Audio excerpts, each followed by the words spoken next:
Back to view point. అసలు కాంగ్రెస్ కి సంబంధించి చూడబోతున్నాం. ప్రాబ్లం ఇక్కడ ఎక్కడుందో అర్థం కావట్లేదు. కాంగ్రెస్ అగ్రనేత రాహుల్ గాంధీ విషయంలో ఇదే మాట ఎక్కువగా వినిపిస్తోంది. ప్రజలతో మమేకమవుతున్నారు ఆయన, ప్రజా పోరాటాలు సైతం చేస్తున్నారు. ప్రభుత్వానికి వ్యతిరేకంగా బలమైన గలం కూడా వినిపిస్తున్నారు.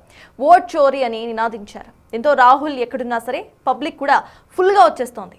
అయినా సరే ఎన్నికలకు వచ్చేసరికి ఆ అభిమానం అంతా ఎక్కడికి పోతుందో అర్థం కావట్లేదు. ఓట్ల రూపంలో ఎందుకు మారటం లేదు? ఎక్కడ తేడా జరుగుతోంది?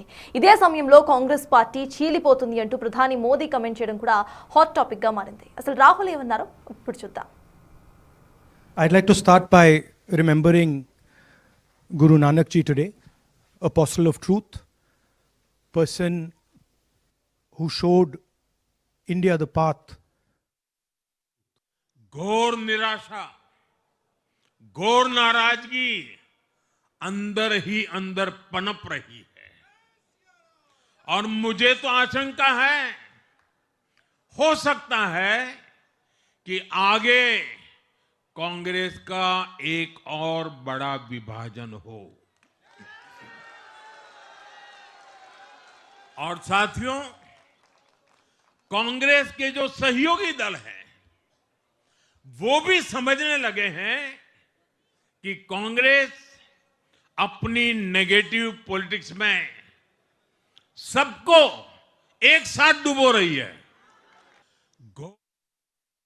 సార్, కాంగ్రెస్ గురించి ఎస్పెషల్లీ రాహుల్ గాంధీ గురించి మాట్లాడుకుంటే sensitive issues, beat Manipur issue కానివ్వండి, ఓట్ చోరీ ఇష్యూ, ఇట్లా ప్రతి ఒక్క వాటి మీద కూడా ఆయన గలం విప్పారు, ర్యాలీస్ నిర్వహించారు అండ్ ప్రతి చోట జనాలు కూడా కనిపించారు. కానీ ఓట్ షేర్లో మాత్రం ఎందుకు కాంగ్రెస్ వెనకపడిపోతుంది అని అనుకుంటున్నారు?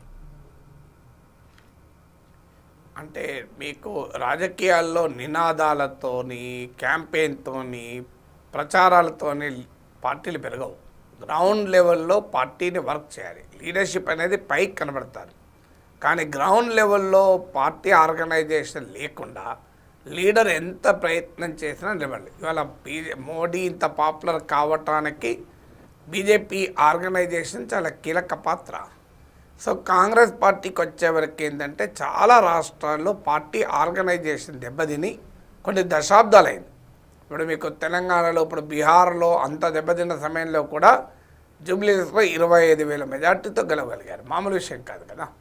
సో అందువల్ల కాంగ్రెస్ పార్టీకి ఉండే ఒక మేజర్ డ్రాబ్యాక్ ఏంటంటే దశాబ్దాలుగా కొన్ని రాష్ట్రాల్లో పార్టీ లేకుండా పోయింది. ఇప్పుడు బీహార్లో 30 years అయింది కాంగ్రెస్ పార్టీ అడ్రస్ లేకుండా పోయి. సో అందువల్ల నీకు రాహుల్ గాంధీ ఓటు అధికార యాత్ర కాస్త వాతావరణాన్ని క్రియేట్ చేసిన మాట నిజం. రాహుల్ గాంధీ యాత్ర సమయంలో భారీగా జనం వచ్చిన మాట నిజం. రాహుల్ గాంధీని చూడటానికి జనం వచ్చారు. కాంగ్రెస్ పార్టీకి కొంత సానుకూలత వచ్చింది. అంతకుముందు భారత్ జోడో యాత్రతో Rahul Gandhi image makeover జరిగింది.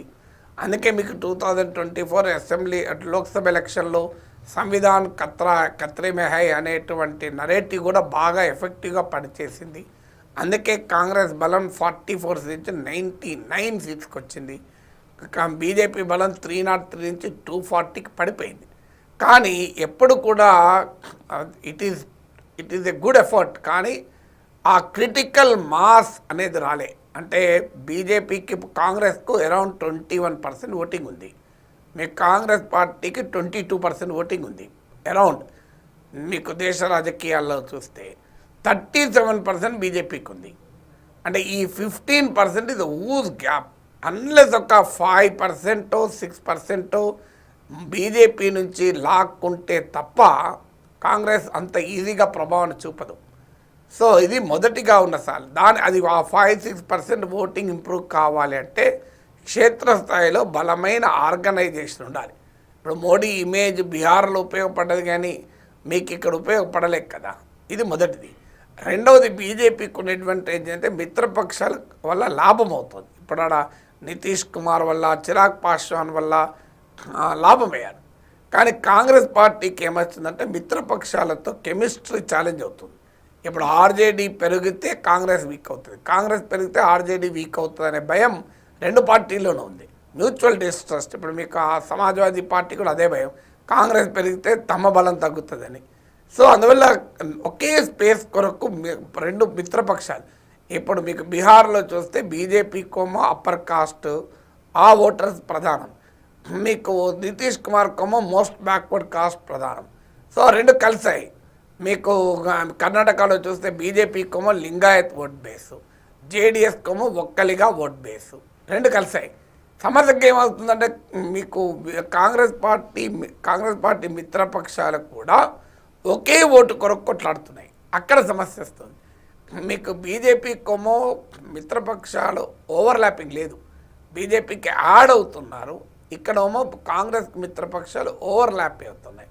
అందువల్ల ఇది మూడవది ఒక బలమైన నరేటివ్ లేకుండా పోతుంది.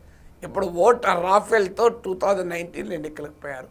ప్రజల జీవితాలకు రాఫెల్ సంబంధం ఏంటి? వామపక్షాలు అనొప్పందం అని మాట్లాడినట్టు ఉంటుంది.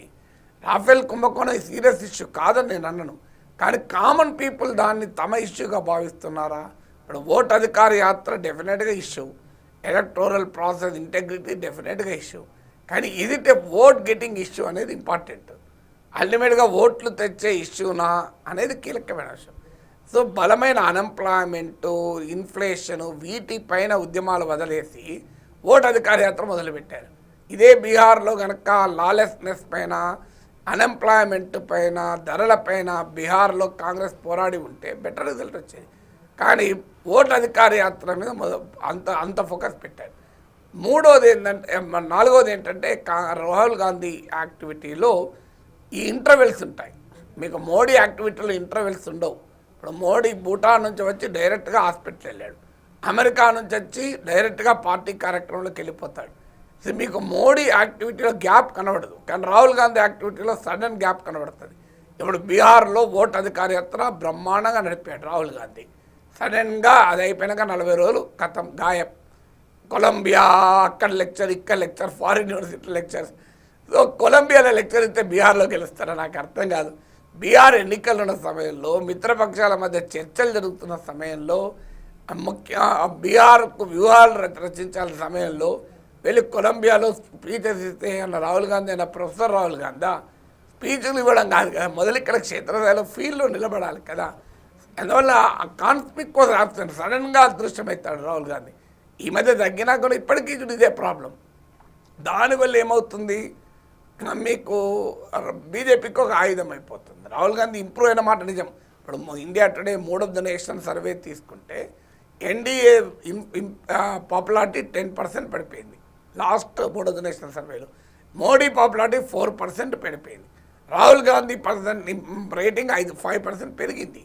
కానీ ఆ గ్యాప్ ఇంకా చాలా ఎక్కువ ఉంటుంది. ఆ గ్యాప్ను ఫిలప్ చేయాలి అంటే Rahul Gandhi has to learn lot of things. అవేవి లేకుండా నేను కేవలం కొన్ని నినాదాలు తీసుకొని ప్రజల్లోకి వెళ్తే ప్రజలు ఆటోమేటిక్గా నినాదాలతో ఓట్లేస్తారనుకుంటే పొరపాటు కదా. గ్రౌండ్ బీజేపీకి ఉన్న అడ్వాంటేజ్ అంటే they have their eyes, years, everything on the ground. కాంగ్రెస్కి ఆ రకమైనటువంటి పరిస్థితి లేదు కదా. కాంగ్రెస్కి ఒక ఐడియాలజికల్ నరేటివ్ లేదు. కాంగ్రెస్కు ఒక మీకు బలమైన నాయకులు కాంగ్రెస్ కోల్పోతూ ఉంటుంది. ఇప్పుడు జగన్మోహన్ రెడ్డిని కోల్పోయింది, మీకు మమతా బెనర్జీని కోల్పోయింది, జ్యోతిరాదిత్య సింధియాను కోల్పోయింది, హేమంత్ బిశ్వా శర్మను కోల్పోయింది. చూడండి, కాంగ్రెస్ నుంచి వెళ్ళిపోయిన వాళ్ళు ఎంతమంది ముఖ్యమంత్రులు అయ్యారో చూడండి. హేమంత్ బిశ్వా శర్మ అస్సాంలో ముఖ్యమంత్రి అయ్యారు, మమతా బెనర్జీ బెంగాల్లో అయ్యారు, జగన్మోహన్ రెడ్డి ఆంధ్రప్రదేశ్లో అయ్యారు. కాంగ్రెస్ నుంచి వెళ్ళిపోయిన వాళ్ళు బయట ముఖ్యమంత్రులు అవుతారు. ఒక లీడర్ను పట్టుకోవడం కూడా ఇంపార్టెంట్. ఇప్పుడు తెలంగాణలో రేవంత్ రెడ్డిని తీసుకురాగలిగారు, అది లాభమైంది కదా. కర్ణాటకలో సిద్ధరామయ్యలా తీసుకోగలిగారు, అది లాభమైంది కదా. కానీ చాలా రాష్ట్రాల్లో కాంగ్రెస్ నాయకులను వదిలేసుకుంటూ ఉంటుంది.